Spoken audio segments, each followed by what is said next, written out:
안녕하십니까. 구형식의 취재 수첩입니다. 성남 FC 후원금 의혹, 대장동 개발사업 특혜 의혹, 위례 신도시 개발사업 특혜 의혹, 또 백현동 개발사업 특혜 의혹. 지금 검찰이 이재명 대표를 향해 겨누고 있는 칼들입니다. 이재명 대표는 오늘 오전에 백현동 개발사업 특혜 의혹과 관련돼서 조사를 받기 위해 검찰에 출석했습니다. 앞서 성남 FC 후원금 의혹과 대장동 개발사업 특혜 의혹으로 총 3차례 검찰의 소환 조사를 받은 바가 있는데요. 특히 대장동 개발사업 의혹의 경우에는 2차례 검찰 조사를 받았죠. 하지만 검찰은 이재명 대표의 범죄 혐의를 제대로 규명해 내지 못하고 있다는 그런 분위기예요. 윤석열 정부 검찰이 수사를 부실하게 할 리는 만무하고요.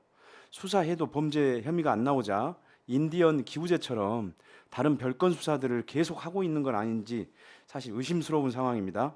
오늘 또 대장동 일타 기자 봉지욱 뉴스타파 기자님을 모셨습니다. 어서 오십시오. 네, 안녕하십니까. 그래도 2주 연속으로 저희 방송에 지금 출연하게 되네요. 그런가요? 네. 오늘 이재명 대표가 그 백현동 개발사업 특혜 의혹과 관련돼서 검찰에 소환됐습니다. 네. 대선 이후 4번째 검찰 소환인데요. 어떻게 보고 있습니까? 어찌됐든 지금 보니까 한 5개 사건 정도가 있더라고요. 예. 그 이재명 대표에 대한 그 수사가 뭐 대장동, 뭐 성남 FC, 그리고 그렇죠. 백현동 아파트 개발, 네. 그리고 뭐 정자동의 호텔 부지 네. 뭐 등에서 4-5개 정도 수사가 동시에 진행되고 있는데 문제는 지금 지난해 한 7월부터 해서 그 윤석열 정부의 그 검찰이 이 모든 의혹에 대해서 집중적으로 수사를 하고 있는데 그 어떻게 보면 우리나라 최고의 특수통들이 모두 달라붙어서 수사를 하고 있는데 아직까지 어떤 금품이 전달을 됐다거나 아니면 금품을 약속받았다거나 하는 것들이 명확하게 나오질 않고 있어요. 네. 근데 그렇다 보니까 오늘 아침에 이재명 대표가 중앙지검에 이제 출두를 할 때 네. 그때 나온 이제 속보 기사가 2개가 있었죠. 그 송영길 전 당대표에 대해 비서에 대한 압수수색이 진행 중이고 그리고 김용 전 뭐였죠 직책이 민주연구원 네, 부원장, 부원장. 김용 전 부위원장에 대한 무슨 위증 교사 혐의로 해서 전에 뭐 이제 이재명 캠프 관계자 2명에 대한 압수수색이 진행 중이다. 그러니까 저는 그걸 보면서 시점을 맞췄나? 그러니까 딱 그러게요. 소환에 맞춰서 압수수색 관련 기사가 2개나 떴어요. 그래 네.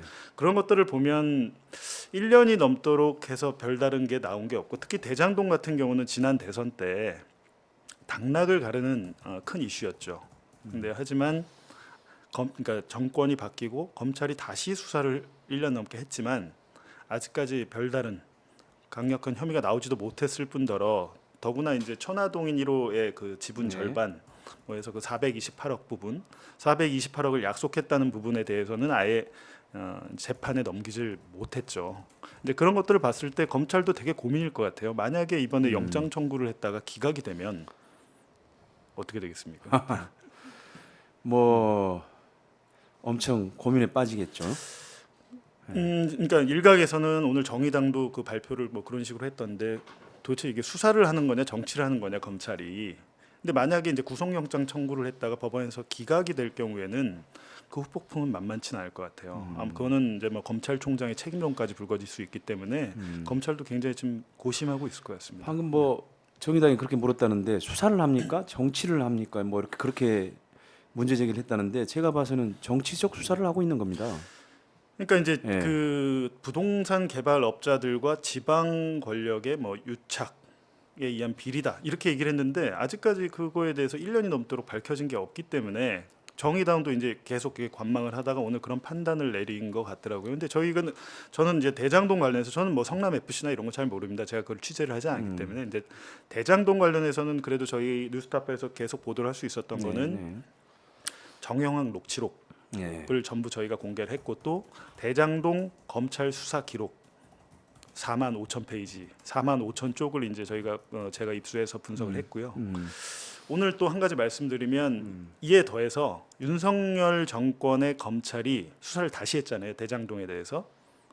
그러니까 윤석열 정권 검찰에 그러니까 어떻게 보면 대장동에 대한 2차 수사 기록을 그렇죠. 저희가 또 입수했습니다. 예. 네. 2차 수사 기록 입수해서 근데 보니까 10만 쪽입니다.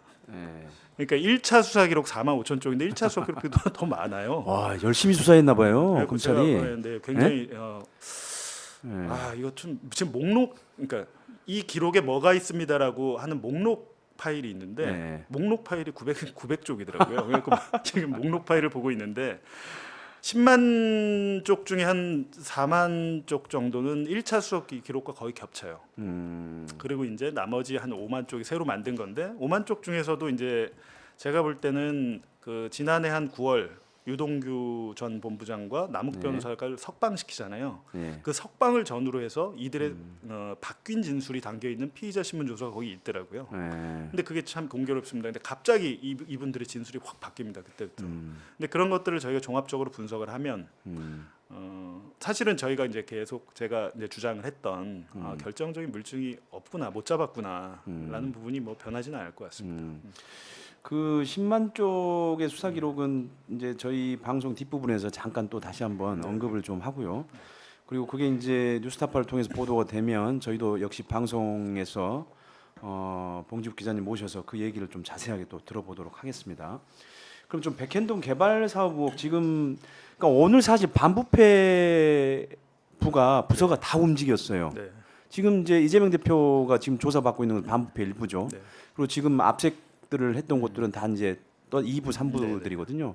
그러니까 그야말로 진짜 내놓으라 하는 특통 검사들이 다 모여서 지금 이재명 대표를 거의 옥죄고 있는 형국인 거죠, 사실. 예. 그러니까 죄가 있으면 죄를 받으면 돼요. 그렇죠.